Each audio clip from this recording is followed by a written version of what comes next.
There are two sections to this song in terms of chords. There is section A and section B. The A section basically covers all the verses and the choruses, and then you have a bridge section that runs about 3/4 of the way through the tune. A really nice bridge and nicely constructed, slightly different from the verse. We're going to use a capo today, and reason being just for the open strings, to keep the open strings going. You can play it without open strings, but I just think it's better to go with the capo version. I like to go without capos as much as possible, but I've grown accustomed to them, and for this song I just made the decision to do the capo. We're in the key of B minor, and that's no more apparent than when we get to the last chord, which is really an F sharp, which leads back to B minor. Of course, when I talk about these chords, I'm not going to be saying F sharp or B minor, I'll be saying E leading to A minor.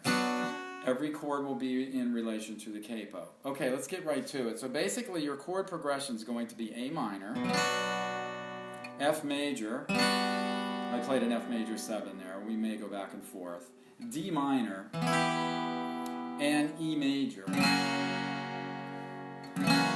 or E7. You can play the E7, it depends. With me, it depends on what I think the overall vibe of that last chord is. Is it really a 7 sound, or is it more of a major sound? Either way, it's a strong lead-in back to the key that we're in. And it leads Lana to what she likes to do a lot, which is more of an exotic kind of music where the scales are more exotic. That E chord leads us to the harmonic minor scale, and you'll hear a lot of this G sharp resolving to A in Lana's vocal melodies.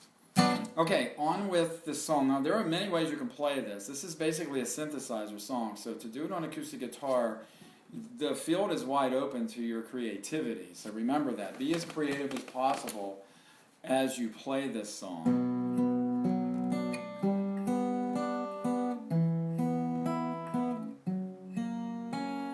So I just played just the inside strings of the chords, basically using finger style. I don't know how I would do this. I probably would finger pick a lot of it, and maybe as it moved on and got bigger, maybe go to a pick and strum a little bit.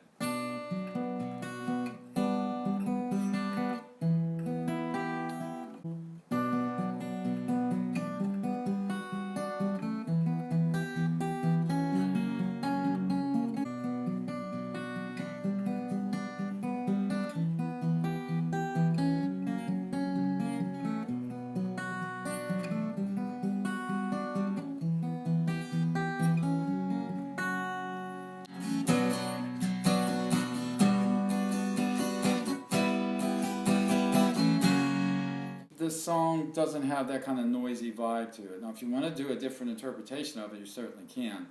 So that's basically your verse and chorus. It's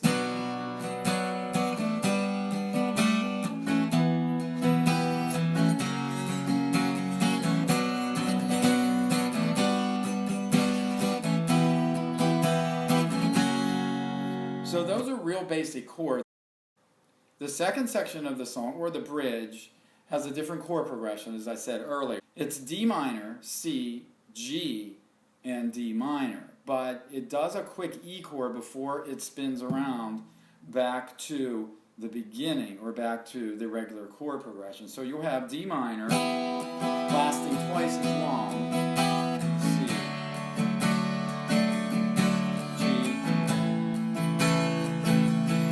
D minor,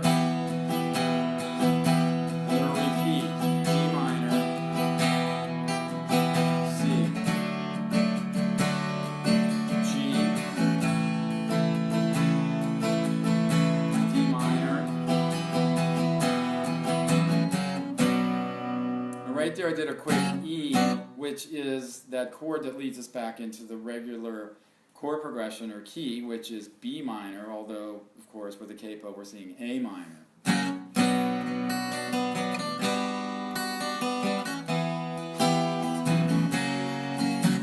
So the break can be done if you're doing finger style. You have more time.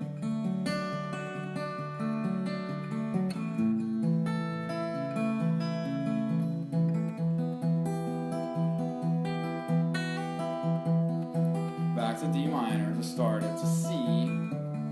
Try to bring out those bass notes, G, then D minor,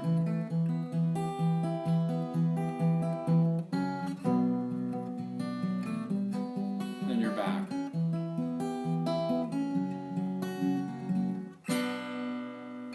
So I don't want to overcomplicate this tune.